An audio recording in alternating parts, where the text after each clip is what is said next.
आप सभी का स्वागत है आपके अपनी YouTube channel Ayurvedic secrets of health में।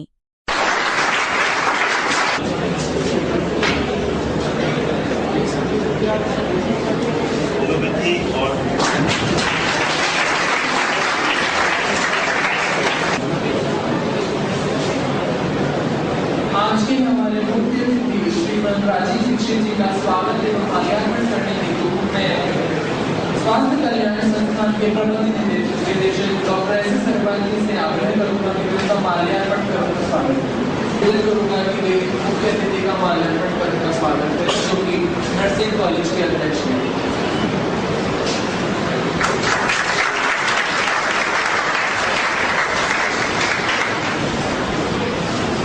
डॉक्टर पंकज शर्मा। सभी अध्यापक साथियों, इस पूरे परिसर को संचालित करने वाले सभी सम्माननीय संचालक मित्रों, मैं आप सभी का बहुत आभारी हूं।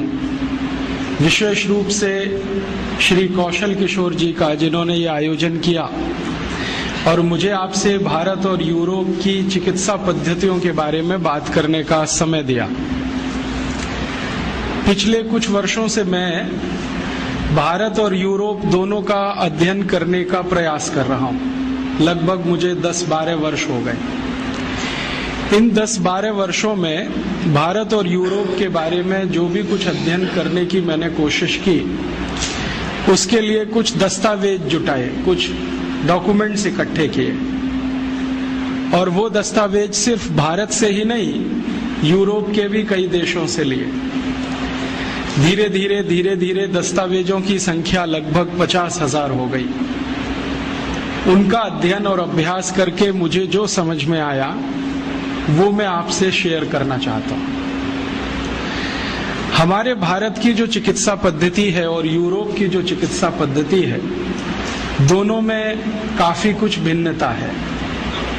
दोनों अलग अलग हैं, और ये भिन्नता जो है वो एक विशेष कारण से है। और वो कारण ये है कि भारत की जो प्रकृति है, भारत का जो पर्यावरण है, भारत का जो वातावरण है, वो यूरोप की प्रकृति, यूरोप के पर्यावरण और वातावरण से बिल्कुल अलग है। एक देश अगर पूर्व का है तो दूसरे पश्चिम के हैं।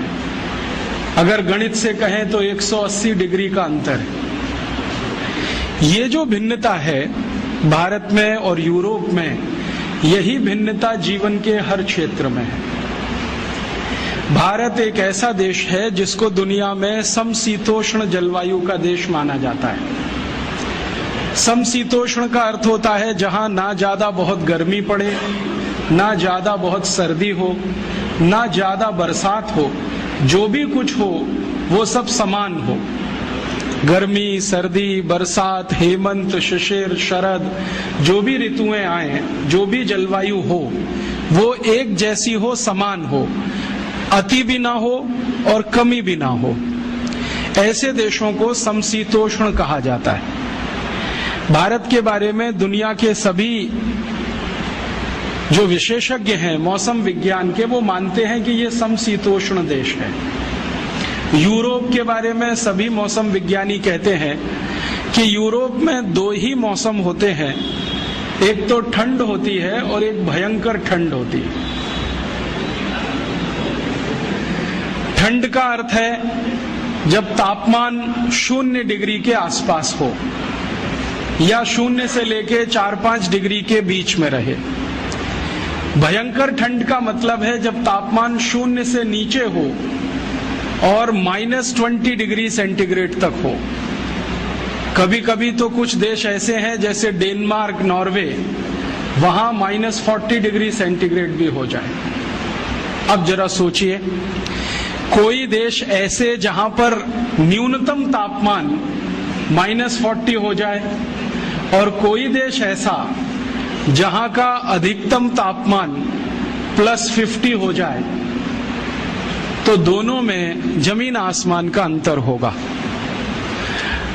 आपका शरीर जो है ना, वो तापमान के हिसाब से अपने आप को बदलता है, या शरीर की कुछ प्रणालियां ऐसी हैं जो शरीर को तापमान के हिसाब से व्यवस्थित करती रहती है।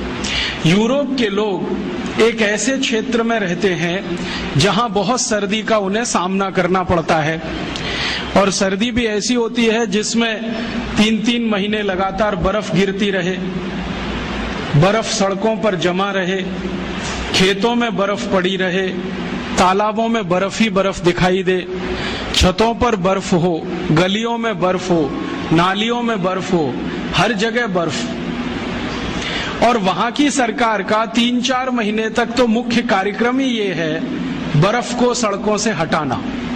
उसके लिए बड़े बड़े बुलडोजर होते हैं, वो बुलडोजर रात दिन एक ही काम करते हैं। यूरोप में कभी भी आप जाएंगे तो सभी घरों में लगभग 2 दरवाजे होते हैं, एक तो सड़क पर खुलता है और एक छत पर खुलता है। ये सड़क वाला दरवाजा जब बंद हो जाता है तो छत वाला दरवाजा इस्तेमाल किया जाता है। कब बंद होता है? कभी कभी यूरोप में इतनी बर्फ पड़ जाती है कि सड़क पर दरवाजे की कुल ऊंचाई के बराबर बर्फ जम जाती है। गाड़ियां जो होती है ना, कारें, वो बर्फ के नीचे दब जाती हैं, फिर उनको निकालना बड़ा मुश्किल है, और निकल आई तो स्टार्ट होना और भी मुश्किल है। ऐसे हाल उनके हर साल होते हैं। आप थोड़ी कल्पना करो, आप तो जयपुर में रहते हो, कभी कभी जयपुर का तापमान 0 डिग्री के आसपास आ जाता है। जब चुरू का तापमान 0 के आसपास हो तो जयपुर भी लगभग वैसा ही हो जाता है। आप जरा सोचो क्या हाल होता है।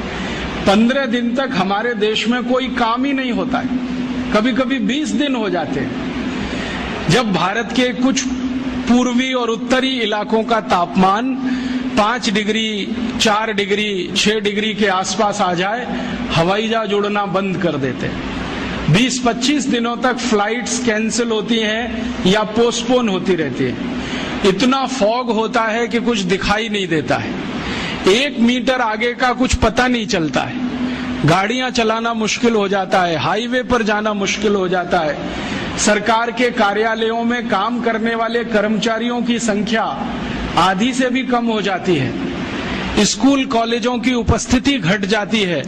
घरों में मैंने देखा है कि सब काम ठप पड़ जाते हैं। बस एक कोयले की अंगीठी जलाओ या हीटर जलाओ, उसके चारों तरफ बैठकर तापते रहो और भगवान से प्रार्थना करते रहो कि ये ठंड कब जाए कब जाए।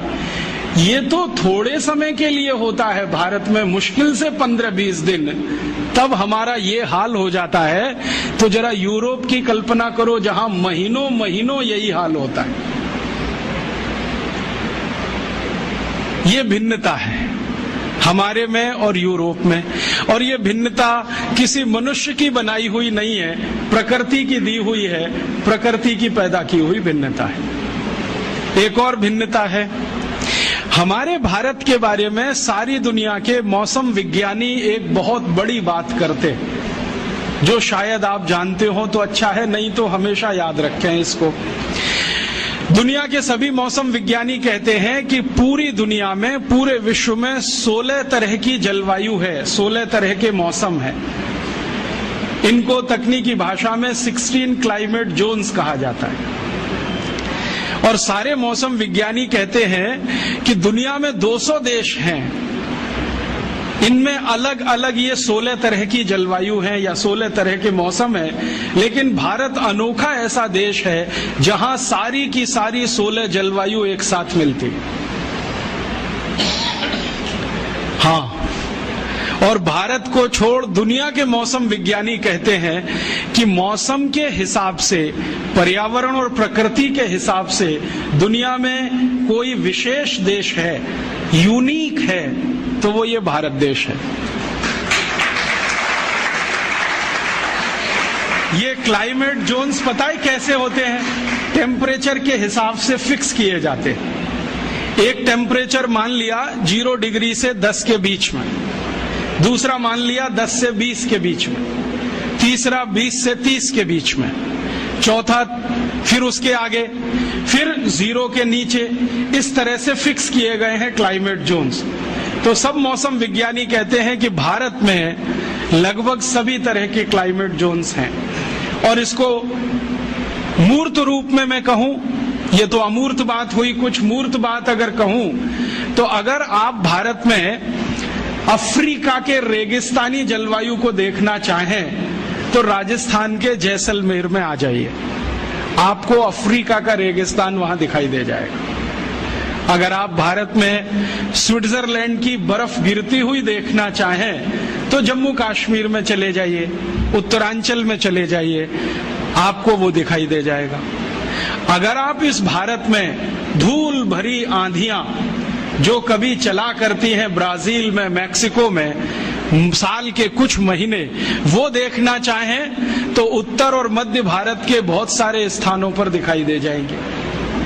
जो आप भारत में भयंकर बारिश का कोई क्षेत्र देखना चाहें, जैसे अमेजन के आसपास का है लैटिन अमेरिका में, तो वो भारत में आपको कर्नाटक में मिलेगा, गोवा में मिलेगा, जहां साल में 8 महीने बारिश होती रहती है और साल के 3 महीने तो ऐसी बारिश होती है कि पानी रुकता ही नहीं है। कर्नाटक में एक इलाका है जिसको कुर्ग कहते हैं, वहां 3 महीने बारिश ऐसी होती है कि रुकेगी नहीं, हल्की हो जाएगी, तेज हो जाएगी, हल्की हो जाएगी, तेज हो जाएगी। ऐसा ही वातावरण ब्राजील में है, मैक्सिको में है, अमेजन नदी के आसपास के जो जंगल है ना, जिनको रेन फॉरेस्ट कहा जाता है दुनिया में, वो अगर भारत में देखना हो तो गोवा है, कुर्ग है कर्नाटक का, थोड़ा बहुत इलाका हो तो चेरापूंजी चले जाओ, बंगाल आसाम के आसपास आ जाओ। और अगर भयंकर सूखे वाला देखना हो, जहां साल में 2 इंच भी बारिश ना हो, तो वो देखना हो तो गुजरात चले जाओ। कच्छ नाम का एक जिला है जहां मुश्किल से 2 इंच बारिश होती है।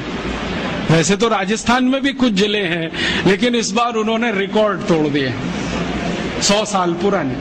मैं कहना यह चाहता हूं कि कोई भी मौसम आपको देखना है तो भारत में उपलब्ध है।